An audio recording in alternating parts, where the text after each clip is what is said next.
Alright, so you are now in the forex world. You want to be a forex trader and make money. You will need a broker. And so in this video, we'll explain what a broker is. Okay, let's continue with our street market analogy. And say that you want to buy an apple, and so you go to the street market. The apple is what you want to buy. The street market is the place where you can do this, because that is where there are people selling apples. Similarly, imagine you are now the one selling apples and need to find some customers. You can go to the street market because that is where you'll find them. That's where there are people buying apples. The street market is a place where buyers and sellers meet. In the financial markets, this is no different.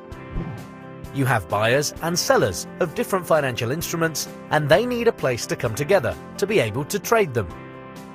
In the financial markets, however, buyers and sellers can be thousands of miles apart.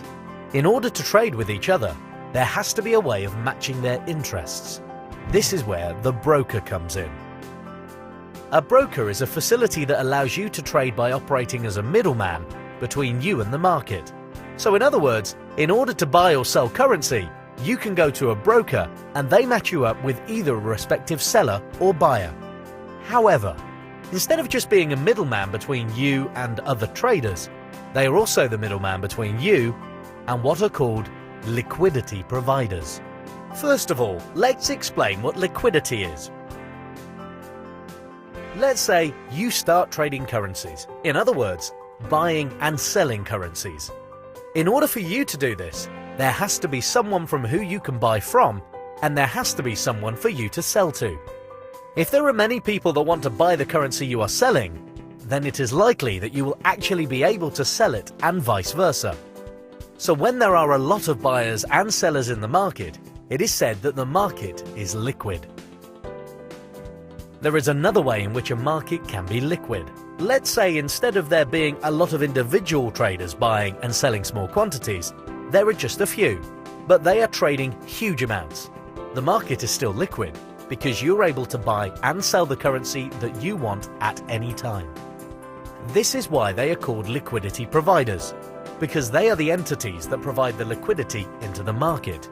Big banks or funds that trade currencies on such a huge scale and in such vast quantities that when you sell, you are likely to be selling to a liquidity provider, and when you buy, you are likely to be buying from a liquidity provider.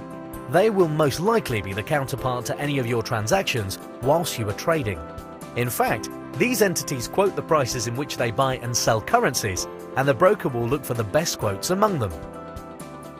When it is said that a broker will pass your trade onto a liquidity provider, what this means is that the broker will match your trade up with a liquidity provider to take the other side of your trade.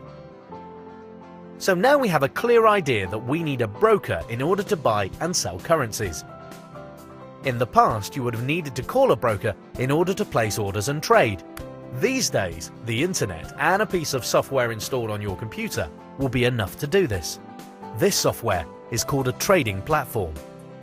The process is simple.